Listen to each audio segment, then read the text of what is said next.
Hey, Trey here. I have a message for you to usher you into 2025. Happy New Year. This is a parable that was given to me by one of my classmates at Juilliard that I've been meaning to give to you guys for some time now. Time never felt right, but now that we have teleported into this brand new chapter, the time is here. I'm going to hop right on into it. So imagine we are all beings of light to our core. I'm a being of light, you're a being of light. Everyone around us, no matter how evil they may seem, are beings of light. And we're in this perfect place before we get to Earth. Some may call it nirvana, some may call it heaven. We're in a perfect place. And me, a little being of light, I hop on up to God and I say, hey God. And God's like, hey, what's up? And I say, what am I? And God says, you're a being of light. And I say, okay, what's the opposite of light? Like, what aren't I? And God says, darkness. And I say, okay, well, first of all, what's light? And God says, light is everything good. You know, light is love and peace and serenity and calmness and stillness, truth. Light is everything good. And I say, okay, what's the opposite of that? What's darkness? And God says darkness is hate and evil and corruption and envy, jealousy, worry, fear, anxiety, lies. Darkness is bad. Darkness is the opposite of you.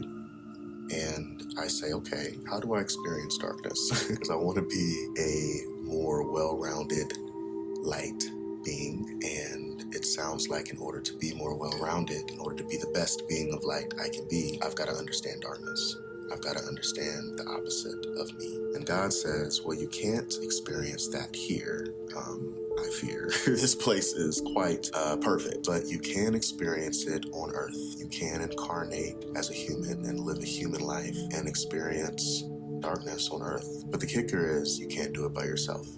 Somebody's got to go with you. And one of the other light beings raises their hand and says, ooh, me. Pick me, I'll go. And I look at the other light being and I say, why would you agree to do that? Thank you.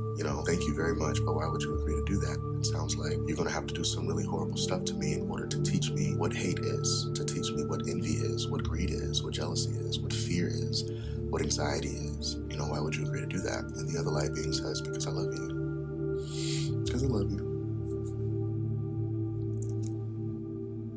But you have to, sorry, I always cry at this part whenever I tell the story. If you know me, you know I love to cry. You have to promise me something. Promise me you will remember that I agreed to help you. Because if you don't, we could get stuck. If you don't remember that I agreed to cut you off on the highway that random Tuesday, or that I agreed to steal from you, or that I agreed to cheat on you, that I agreed to kill someone that you love. If you don't remember that I agreed to help you, and I'm only doing it because you wanted me to, because you wanted to learn these things, then we could get stuck and we could end up repeating lifetimes trying to figure out how to get rid of the hate, how to release and dissolve the jealousy and the envy and the anxiety and the worry and the fear. If you don't remember, we can get stuck for lifetimes trying to remember where it started and how to finish it. And I say, okay, I promise I'll remember. And God says, okay, bet. And we're here. I don't know how you choose to receive that message, but I can tell you it's the greatest message I've received in this lifetime. It has absolutely changed the way that I maneuver through this life, the way that I view myself, the way that I view everyone around me. It reminds me throughout every test that I'm nothing more than a light bearer, and everyone around me are light bearers, no matter how dark they may seem. Demons walk among us, don't get me wrong, but even demons are simply extensions of the light, attached to the light. I give you that message because I want each and every one of you to walk through 2025 with an idea of your control, just how in control you are. Every test, every trial, every tribulation, you signed up for it.